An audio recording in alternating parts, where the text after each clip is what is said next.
Assalamualaikum warahmatullahi wabarakatuh. Innal hamdalillah nahmaduhu wa nasta'inuhu wa nastaghfiruh wa na'udzu billahi min shururi anfusina wa min sayyiati a'malina may yahdihillahu fala mudhillalah wa may yudhlil fala hadiyalah. Wa asyhadu an la ilaha illallah wahdahu la syarikalah wa asyhadu anna Muhammadan abduhu wa rasuluhu la nabiyya ba'da. Allahumma shalli wa sallim ala sayyidina Muhammadin sallallahu alaihi wasallam wa ala alihi wa sahbihi wa man tabi'ahum bi ihsani ila yaumil. Faqala ta'ala fil Qur'anil Karim, a'udzu billahi minasy syaithanir rajim. Bismillahirrahmanirrahim. Wa ma arsalna min qablika mir rasulin illa nuhi ilaihi annahu la ilaha illa ana fa'buduni. Al-ayat. Hadirin jamaah salat maghrib yang dimuliakan Allah Subhanahu wa taala, alhamdulillah puji syukur milik Allah Subhanahu wa taala yang mana atas berkat rahmatnya, kudrat dan iradatnya pada maghrib hari ini kita masih diberikan kesempatan oleh Allah Subhanahu wa taala untuk bisa bersama-sama menjalankan perintah Allah, melaksanakan ketaatan kepada Allah dengan mengerjakan sholat maghrib berjamaah. Mudah-mudahan ibadah sholat maghrib kita diterima dan diridhoi oleh Allah Subhanahu wa taala. Amin ya Allah ya rabbal alamin. Salawat dan salam semoga senantiasa tercurah kepada junjungan alam Habiballah wa Nabi Allah wa Rasulullah Muhammad sallallahu alaihi wasallam, juga kepada para keluarga, para sahabat, para tabi'in sampai kepada umatnya yang senantiasa taat dan patuh kepada Islam yang dibawanya hingga akhir zaman. Mudah-mudahan kita semua yang hadir pada maghrib hari ini beserta dengan seluruh keluarga kita dicatat oleh Allah Subhanahu wa taala menjadi bagian dari umat Nabi Muhammad sallallahu alaihi wasallam yang kelak akan mendapatkan syafaatul uzma di yaumil akhir nanti. Amin ya Allah ya rabbal alamin. Hadirin jamaah salat maghrib yang dimuliakan Allah Subhanahu wa taala, dalam surat An-Nahl ayat 36 Allah Subhanahu wa taala berfirman, a'udzu billahi minasyaitonir rajim. Bismillahirrahmanirrahim. Wa laqad ba'asna fi kulli ummati rasulan an i'budullaha wajtanibut taghut. Dan sesungguhnya kami telah mengutus rasul pada tiap-tiap umat untuk menyerukan sembahlah Allah dan jauhi taghut.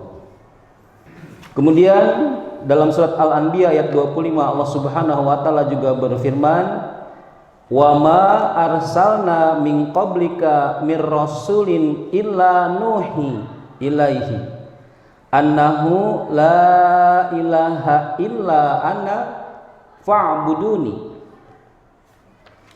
Dan kami tidak mengutus seorang rasul pun sebelum kamu, melainkan kami wahyukan kepadanya bahwasanya tidak ada Tuhan yang hak melainkan aku, maka sembahlah olehmu sekalian akan aku. Hadirin yang dimuliakan Allah Subhanahu wa taala, tauhid mengesahkan Allah Subhanahu wa taala adalah inti dakwah dari para rasul.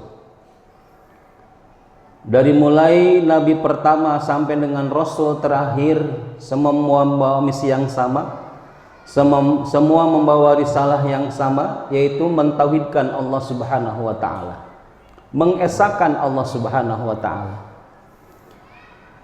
Maka dari itu, sebagai bagian dari umat Nabi Muhammad sallallahu alaihi wasallam, rasul yang terakhir yang dikirimkan oleh Allah Subhanahu wa taala kepada manusia-manusia terakhir, umat terakhir di akhir zaman ini, maka kita pun wajib untuk mentaatinya.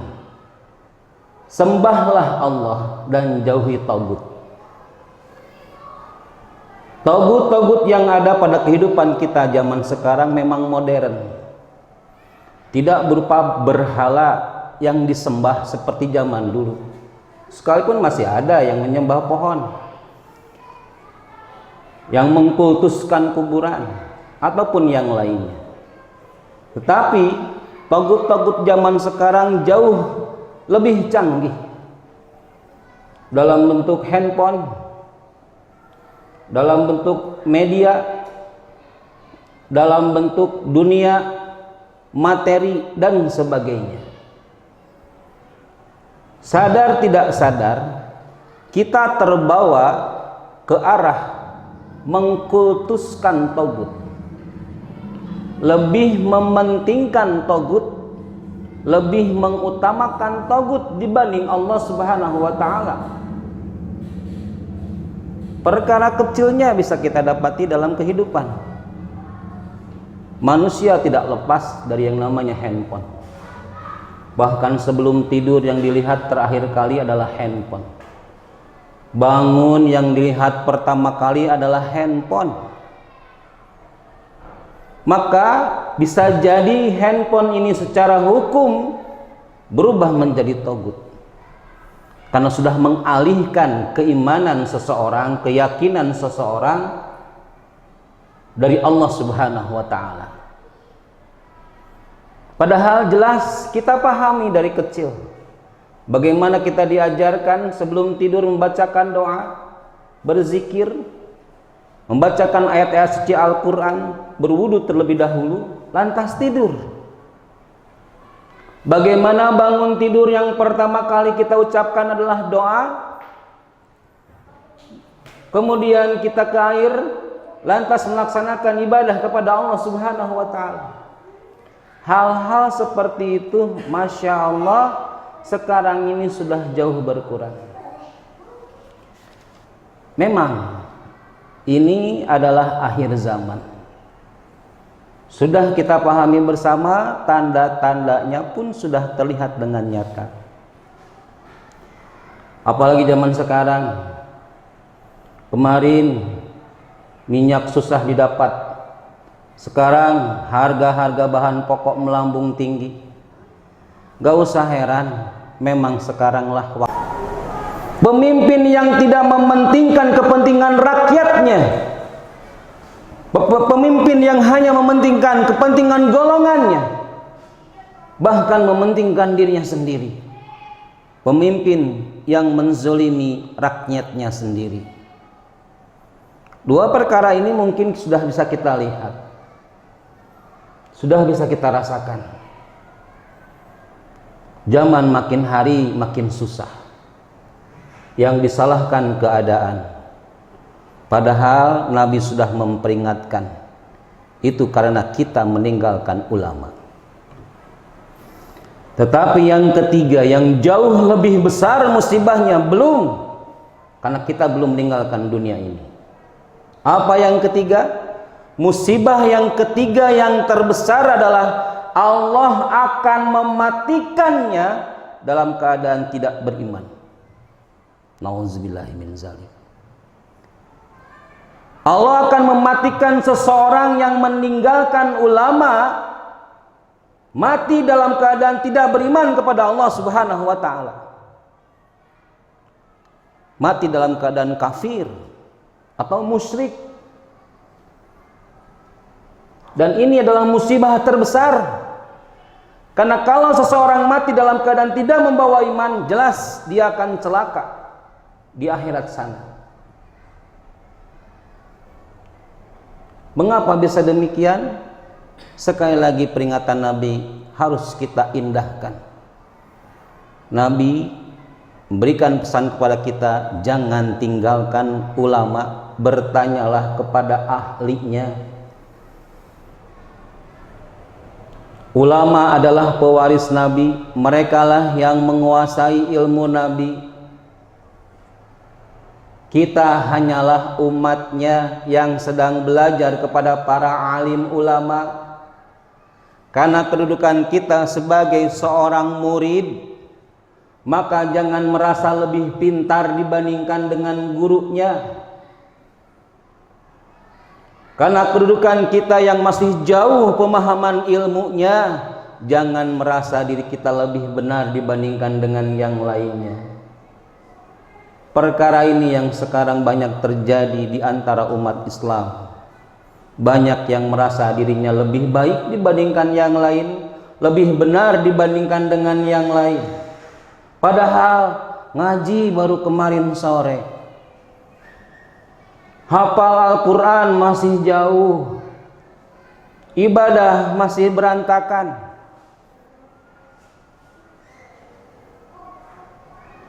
Dibandingkan dengan para alim ulama yang jelas-jelas ketawaduannya, yang jelas-jelas pemahaman ilmunya, yang jelas-jelas sanadnya sampai ke Rasulullah Muhammad SAW. Kita bukan siapa-siapa, kita belum apa-apa. Maka jangan sama sekali kita meninggalkan ulama. Bertanyalah kepada ahlinya apabila kita mendapati suatu masalah, baik dalam hal ibadah maupun dalam hal muamalah, baik juga dalam masalah iman ataupun Islam. Bertanyalah kepada ahlinya. Dan perhatian kita yang juga harus kita lebih fokuskan adalah jangan sampai kita meninggalkan generasi-generasi yang lebih buruk dibandingkan dengan kita.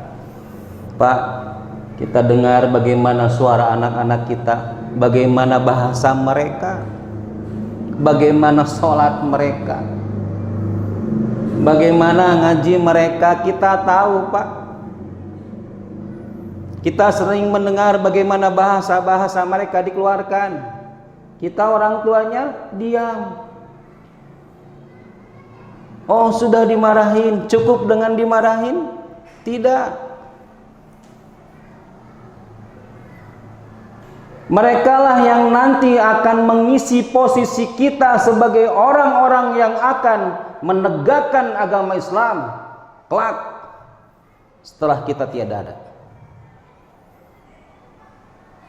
Kalau sekarang kita membiarkan mereka dengan pergaulan yang merusak iman mereka, merusak bahasa mereka, bisa jadi merusak iman mereka, bagaimana generasi Islam di masa yang akan datang? Maka dari itu mari kita kuatkan ukhuwah Islamiyah di antara kita. Mari kita kuatkan watawasau bil haq watawasau bis sabr di antara kita. Orang yang beriman dia akan bijaksana ketika menerima saran dan kritikan. Bahkan dia membutuhkan nasihat kebaikan. Orang yang benar-benar beriman tidak akan pernah merasa dirinya sudah baik. Dia akan sangat membutuhkan diingatkan, dinasehati, bahkan kalau perlu ditegur. Itulah orang yang sebenar-benarnya beriman dengan ilmunya. Maka mari untuk urusan anak-anak ini, saya khususnya mengajak kepada semua bapak-bapak di Al-Falah ini, sedikit demi sedikit kita benahi. Jangan biarkan anak-anak sholat sendiri. Udah tahu bagaimana sholat mereka kalau sendiri. Yang suka jamaah pasti tahu bagaimana mereka sholat sendiri di waktu zuhur dan asar. Kilat, super kilat. Lantas kita akan membiarkan begitu saja? Jangan.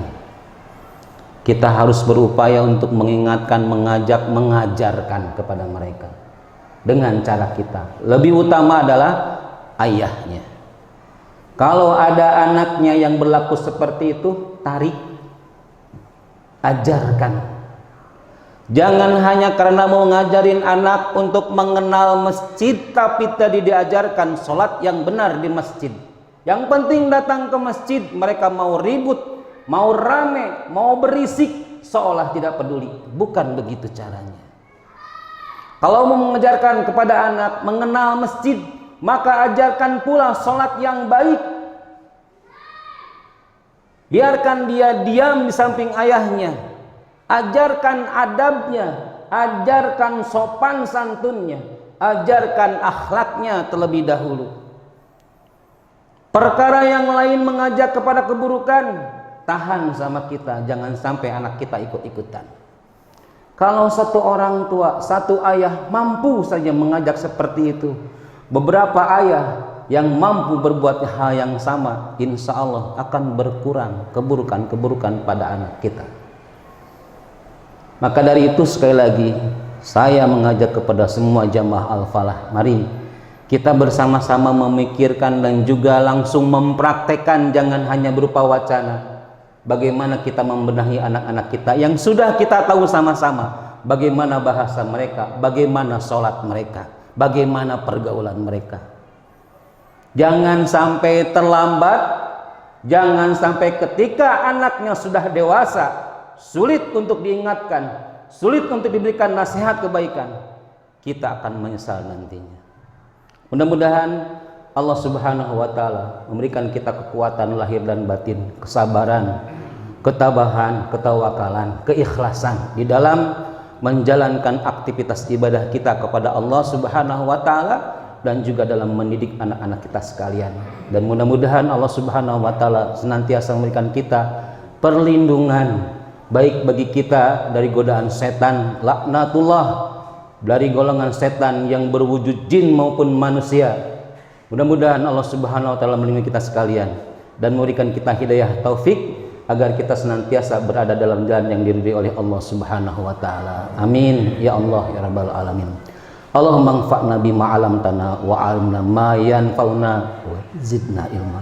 Allahumma nawwir qulubana bi nuri hidayatika kama nawartal arda bi nuri syamsika abadan abada bi rahmatika ya arhamar rahimin. Rabbana hablana minas solihin, Rabbana hablana minas solihin, Rabbana hablana min azwajina wa zurriyatina qurrata a'yunina waj'alna lil muttaqina imama. Rabbana taqabbal minna innaka antas samiul alim wa tub alaina innaka antat tawwabur rahim.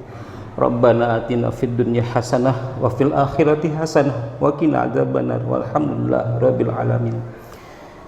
Usikum wa nafsi bitaqwallah. Allahumma fiqnil aqwamit thariq. Assalamualaikum warahmatullahi wabarakatuh.